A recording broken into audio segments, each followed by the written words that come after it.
Without objection. Thank you, Mr. President. Mr. President, it's my pleasure to honor my good friend and my colleague, Senator Cory Gardner. Cory and I were friends in the House of Representatives, and our friendship deepened in the Senate, especially after he took the reins as chair and I as the ranking member of the subcommittee on East Asia of the Senate Foreign Relations Committee in the 115th Congress. We were unlikely partners in a lot of ways. He is a conservative Republican, and I am a liberal Democrat. I know that Tom Brady is the best quarterback ever. He just might say that it's John Elway. But like me, Cory is a pragmatist, and we did find common ground. In fact, we were a two-man legislative wrecking crew with several credits to our names. Gardner Markey collaborated on such hits as the Asia Reassurance Initiative Act, ARIA, sweeping Asia-focused legislation to reorient our Indo-Pacific strategy around alliances, common values, and mutual security. The Cambodia Democracy Act to stand up for civil society, the rights of a political opposition. The Taiwan International Participation Act of 2018 to signal both our commitment to the island nation and our displeasure with China's efforts to shut it out of international organizations. And the Leverage to Enhance Effective Diplomacy Act to build the conditions for a future North Korea that no longer threatens its neighbors and the world with nuclear weapons.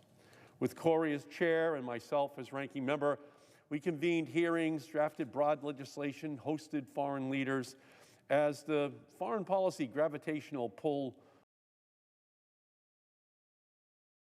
rightly moved to the Indo-Pacific in recent years. Cory brought the top policymakers, human rights defenders, and government witnesses to the fourth floor of the Dirksen Senate Office Building, not exactly the diplomatic room of the White House.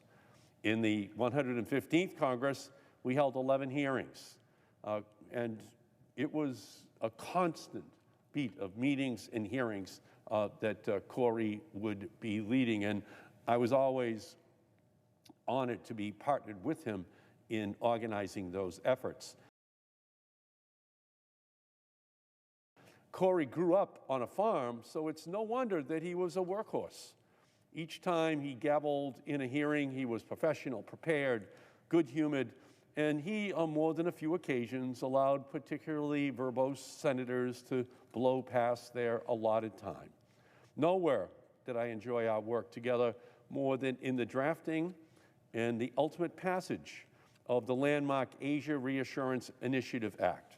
Our bill, which is now the law of the land, adopts a long-term U.S. strategy for the most consequential region in the world, the Indo-Pacific. It was a credit to our foreign policy staffs led by Igor and Cory's staff and Zach and mine that we were able to get it past the finish line. A fully resourced ARIA will ensure that the United States will remain a Pacific power. Investments through ARIA offer a critical counterweight to China by helping our partners in the region build defenses and defend democracy and the rule of law. But Cory understood that passage of a law alone does not equate to the implementation of policy. When ARIA was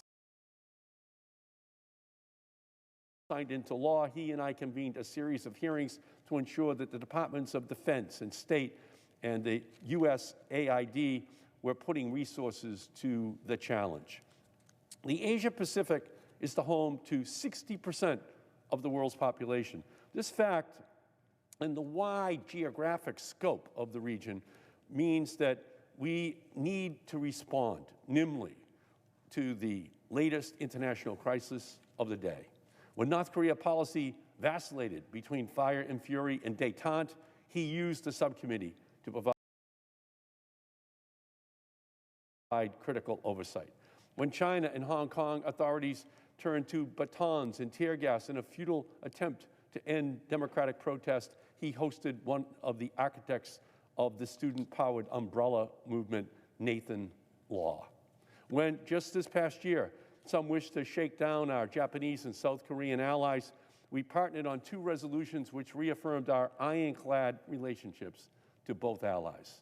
In his farewell address, Cory said that the pillars of the Senate chamber are principles shared by all Americans. They are immutable. Cory, it was a pleasure to work with you these past years, to also strengthen the pillars of U.S. foreign policy, standing up for human rights, our allies, and the rule of law around the world. I hope that this son of Yuma, Colorado, is not finished with public service yet. I'm grateful for what we accomplished together on the Asia subcommittee, and even more grateful for our friendships. My best to Jamie and your wonderful family, and to you, my friend. Thank you, Mr. President. And I yield back, and I question the President.